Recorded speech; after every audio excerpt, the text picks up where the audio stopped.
Today, the Biden administration unveiled its long-awaited approach to trade relations with China. U.S. Trade Representative Katherine Tai said that she would restart trade talks with Beijing, but maintain most Trump-era tariffs on China. Nick Schifrin is here to explain. So, Nick, hello. Tell us, what exactly did the U.S. Trade Representative announce?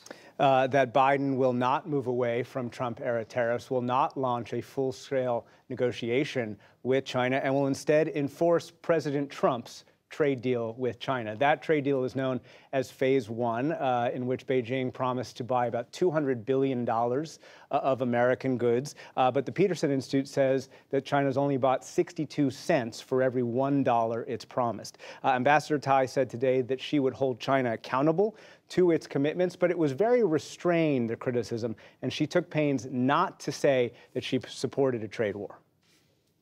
Our analysis indicates that while commitments in certain areas have been met, that certain business interests have seen benefits, there have also been shortfalls in others. Our objective is not to inflame trade tensions with China. Durable coexistence requires accountability and respect for the enormous consequences of our actions. Ambassador Tai said she would allow U.S. companies to appeal to remove tariffs. The U.S. will try to work more with allies to confront China's trade practices, and will try to be more resilient in the U.S., Judy, through its Build Back Better. But ultimately, today was about continuity, maintaining Trump-era tariffs as a tool for economic strategy. So many businesses watching this very closely. What has been the response so far? She's been criticized by multiple sides. Some China experts I've spoken to say this is not a strategy, it's a holding pattern born out of fear that any major steps on China is perilous domestically, politically, for the Biden administration. Some of the more hawkish experts I've talked to say this doesn't go far enough, that there's no promised punishment for China not adhering to its promises, nor is there a roadmap to try and get China to make those fundamental changes. But on the other side, businesses have been pushing Biden administration to say that tariffs don't work. And so take a listen to Anna Ashton of the U.S.-China Business Council, who told me she was disappointed.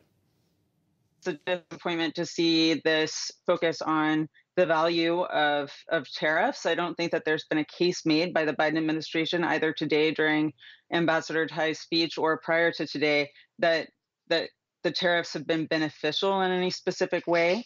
And at the same time, we have all of this evidence that's mounted over the course of the last few years that the tariffs have been detrimental to U.S. businesses.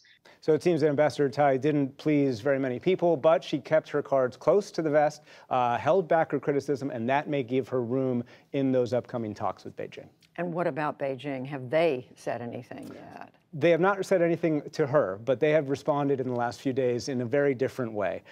More Chinese planes have flown into Taiwan's self-declared air defense identification zone just outside of Taiwanese airspace than ever before. This is 3 straight days of record military harassment of Taiwan. Today, Taiwan's foreign minister said he was concerned that Beijing would launch a war, but did not think that war was imminent. But bottom line, Judy, Beijing is flexing its muscles militarily, warning the U.S. and its allies over support for Taiwan. We will soon see whether Beijing will also flex its muscles in trade talks. Yeah, connection between the economy and the military. We'll see. Nick Schifrin, thank you. Thank you.